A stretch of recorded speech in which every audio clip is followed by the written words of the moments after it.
Elliot wave आखिर है क्या ये इलियट वेव? टेक्निकल एनालिसिस सुना, फंडामेंटल एनालिसिस सुना, अभी वेव एनालिसिस भी आ गया। तो चलिए आज के इस वीडियो में हम समझते हैं कि ये इलियट वेव थियरी आखिर है क्या। तो नमस्कार दोस्तों, स्टॉक बोर्ड में आपका स्वागत है। तो देखिए, इलियट वेव एक बहुत ही पुरानी थियरी है जिसे आर एन इलियट ने ईयर 1938 में लिखा था, और उसके बाद मिस्टर ग्लेनिली आए और उन्होंने इसी थियरी को रीडिफाइन करके री इशू कर दिया, जिसे आज के हम कहते हैं नियो वेव थियरी। सो नियो वेव और कुछ नहीं, इलियट वेव का ही एक रिफाइंड वर्जन है, बट आजकल मोस्टली लोग नियो वेव को ही रिफर करते हैं। तो आर एन इलियट क्या कहते थे कि हमारी जो मार्केट है, अब यह मार्केट मीन सब कुछ आ गया, Nifty, bank Nifty, stocks, crypto, सब कुछ आ गया। तो ये मार्केट जो है वो वेव्स में मूव करती है, और इन वेव्स का एक यूनिफाइड पैटर्न होता है। आर एन इलियट के हिसाब से वेव्स दो टाइप्स की होती हैं, एक इम्पल्सिव वेव जो ट्रेंड के डायरेक्शन में जाती है, और एक करेक्टिव वेव जो उसकी रिट्रेसमेंट होती है।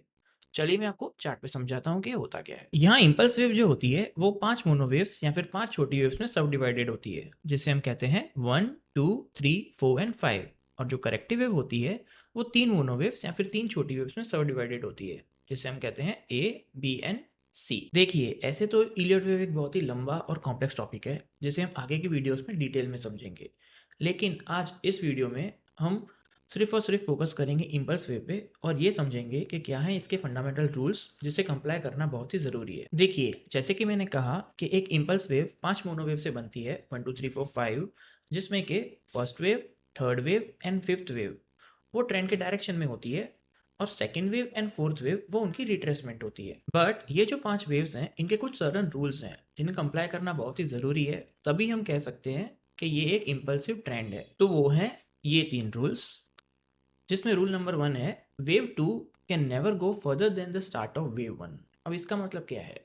इसका मतलब ये है कि ये जो हमारी वेव 2 है,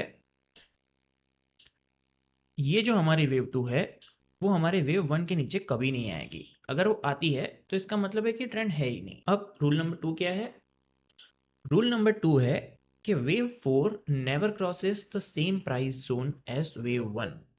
अब इसका मतलब क्या हुआ?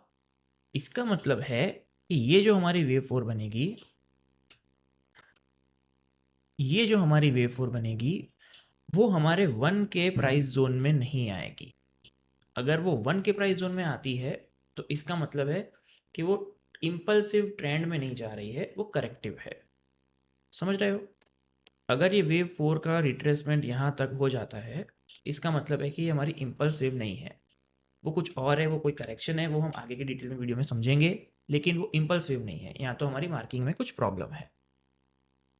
ठीक है, अब आ जाते हैं हमारे आखिरी और फाइनल रूल पे, और एक मोस्ट इंपॉर्टेंट रूल भी है। सबसे इंपॉर्टेंट यही है जहाँ पे most of the traders mistake करते हैं।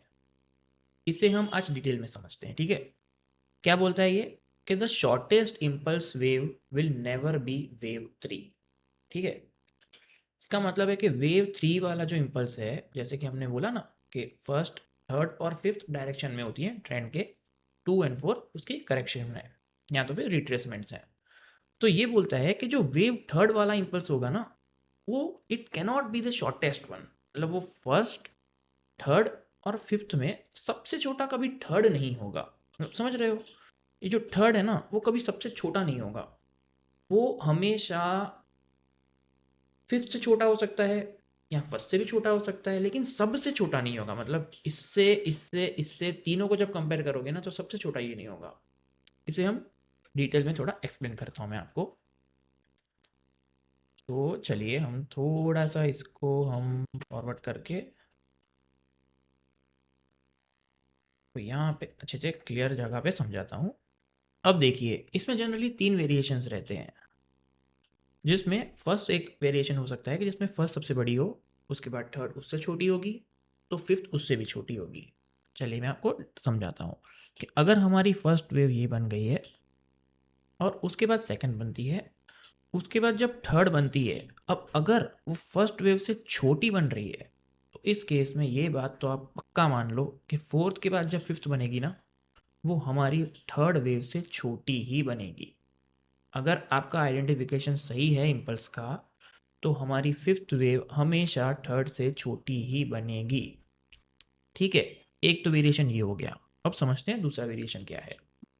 दूसरा वेरिएशन ये बनता है कि जब हमारी थर्ड मोस्टली जब जैसे कि जनरल ट्रेंड में रहती है, थर्ड हमारी फर्स्ट से बड़ी हो जाए, कि ये हमारी फर्स्ट हो, ये हमारी सेकंड हो, और थर्ड अगर फर्स्ट से बड़ी हो जाती है, तो अब फिफ्थ के पास जो स्पेस है वो है ओपन स्पेस, उसे बोलते हैं ओपन स्पेस है उसके पास, कि वो थर्ड से बड़ी भी हो सकती है, छोटी भी हो सकती है।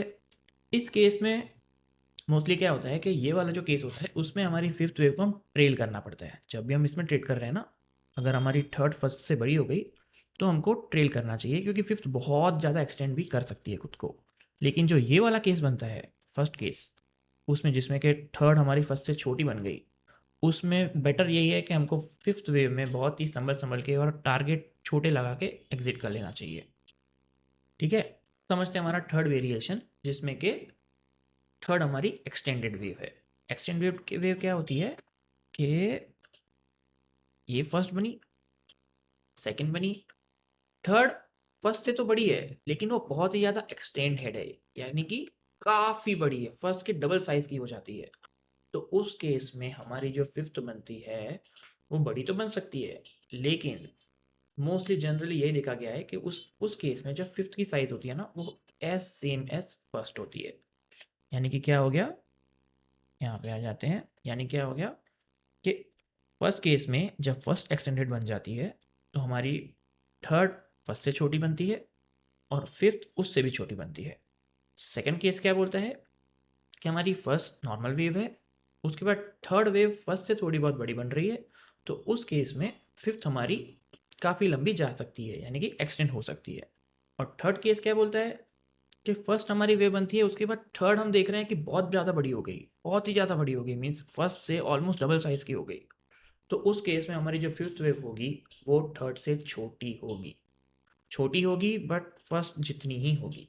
ठीक है, अब मैं आपको यही सेम चीज़ दिखाता हूँ हमारे सेंसेक्स के चार्ट पे। सेंसेक्स इसलिए क्योंकि कि निफ्टी का इतना बड़ा डेटा अवेलेबल नहीं है। ठीक है, हम मंथली चार्ट पे देखेंगे, और इसमें जो केस बना हुआ है ना, वो बना हुआ है हमारा सेकंड केस, जिसमें कि थर्ड फर्स्ट से तो बड़ी है लेकिन बहुत ज़्यादा एक्सटेंडेड नहीं है। तो चलिए हम देखते हैं इसकी मार्किंग्स। अब देखिए, ये यहाँ से शुरू हुआ 1980 से, अब ये है हमारा, यहाँ पे हम मार्क कर लेते हैं, ये है हमारा फर्स्ट वेव। उसके बाद ये हर्षद वाल मेहता वाला बूम है बाय द वे। उसके बाद ये 10 साल का करेक्शन किया है इसने, ऑलमोस्ट 10 साल का करेक्शन किया है, वो हमारा बन गया सेकेंड वेव। उसके बाद ये बना है हमारा 2001-2 से लेके 2008 तक का हमारा थर्ड वेव। और उसके बाद इसने किया है rising correction A B and C का।